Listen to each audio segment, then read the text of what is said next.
Is dating really that different when you've got money versus when you don't? Today, we're diving into how love, money, and culture collide.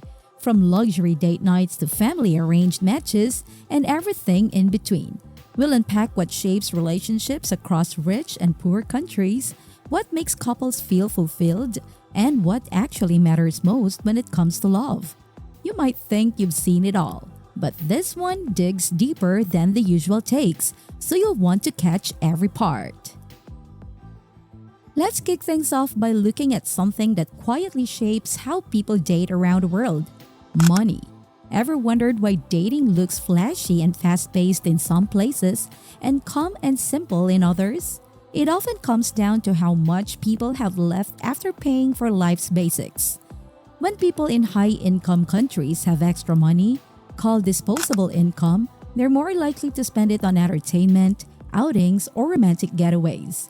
This income of opportunity fuels dating routines filled with dinner dates, concerts, rooftop bars, or even weekend travel. In fact, those who earn more can afford to date more often, sometimes weekly, and indulge in what experts call conspicuous consumption, spending to make an impression. But what if there's barely any money left after bills? In lower income regions, dating isn't erased, it just takes a different shape. Instead of luxury, couples meet in affordable places, local cafes, parks, or family events. Dates may involve street food, festivals, or free community activities. They might not happen every week, but they're still meaningful. The numbers back this up. A 2024 Ipsos survey found that 80% of high-income households were satisfied with their romantic lives compared to 78% in lower-income groups. Not a massive gap, but noticeable. And the OECD reports that in wealthier nations, income inequality is growing, with the top earners making nearly 10 times more than the bottom, widening the dating gap even further.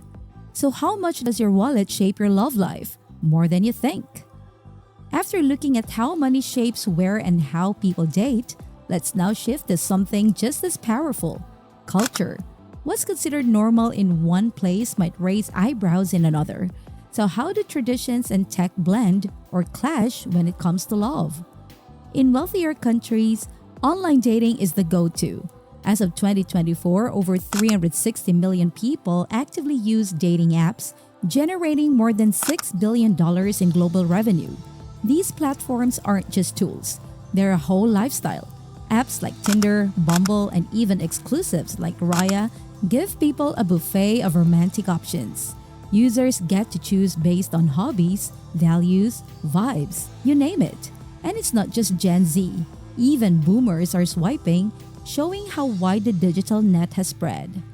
With that freedom, though, comes a shift in expectations. Relationships can be light, experimental, or short-lived. Swiping encourages casual dating and instant chemistry checks. But mental health experts warn that too many choices and ghosting can leave people drained. Still, this flexible approach to love is widely accepted, especially in Western countries. On the other hand, many poorer countries still follow age-old customs. Matchmaking is handled by families or professionals, especially in places like South Asia and West Africa. Here, dating isn't for fun, it's for finding a life partner. Courtships are structured, families are deeply involved, and marriage remains the main goal. Even some modern dating apps in these regions include family-friendly filters and chaperone settings. So here's the big question: freedom or tradition? Which approach builds deeper connections? Now that we've explored how people meet and what influences dating customs, let's dig into something that can make or break relationships: money. How do couples around the world handle finances, and how much does it affect their bond? In wealthier countries, couples are shifting away from the old school idea of one person paying for everything. These days, many prefer a more balanced system. Some go all in with joint accounts, while others split expenses based on who earns more.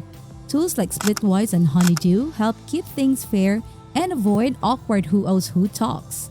Our recent Bankrate survey showed that over 60% of American couples manage money either partially or completely separately, proof that financial independence still matters. Open conversations about money are also more common, especially among Gen Z. Some people now talk income and credit scores as early as the third date, what some call cash candid dating. And with couples reportedly arguing about money an average of 58 times a year, that transparency might be a lifesaver. In contrast, poorer regions tend to follow traditional roles. Men are usually expected to provide, full stop.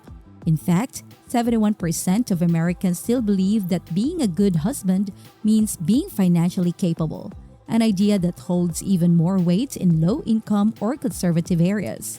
There, financial hardship often delays marriage, causes tension, or pushes couples to view relationships as economic partnerships. So here's the question: should love and money stay separate, or is financial trust just another form of intimacy? We've seen how money and culture steer dating habits, but what about the challenges that come with all of it? Whether it's tech overload or money worries, love doesn't always come easy. So what exactly gets in the way? In richer countries, dating apps promise connection, but the emotional cost is often hidden. Endless swipes might bring matches, but they also bring anxiety. Reports show that many users, especially young adults, feel drained, judged, or even addicted to the cycle of validation.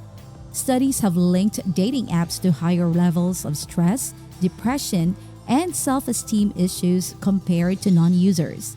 And it's not just emotional. Your brain chemistry actually shifts. Dopamine jumps when you match. Cortisol spikes from stress, and rejection can tank your hormones, affecting both mood and attraction. Then there's the pressure of choice. With so many options, real connection often gets lost in the scroll. Shallow chats, ghosting, and fleeting flings are common. Some people end up feeling more alone, even with hundreds of profiles at their fingertips. Meanwhile, in lower income countries, the struggle looks very different. Dating is limited not by apps, but by affordability. When money is tight, dates are rare, and marriage often becomes a financial solution. Families may push for early unions to reduce burden or secure futures, especially for daughters. Love becomes tied to survival, not just emotion. So here's the real question: is dating harder when there's too much choice, or when you barely have the chance at all? So far, we've looked at how money, tradition, and technology shape the way people date. But let's talk about what really counts. Are people actually happy in their relationships? And does having more money really make love last longer? The numbers tell an interesting story. A 2024 Ipsos study found that 83% of high-income folks are pretty satisfied in their love lives. Middle-income couples weren't far behind at 76%, while 69% of those with lower income reported the same. Seems like money helps, right? But here's where it gets surprising. Countries like Thailand, Indonesia, and Peru, despite lower income levels, reported some of the highest satisfaction rates in the world, with up to 92% saying they were happy in love. Turns out, emotional well-being doesn't keep rising with income forever.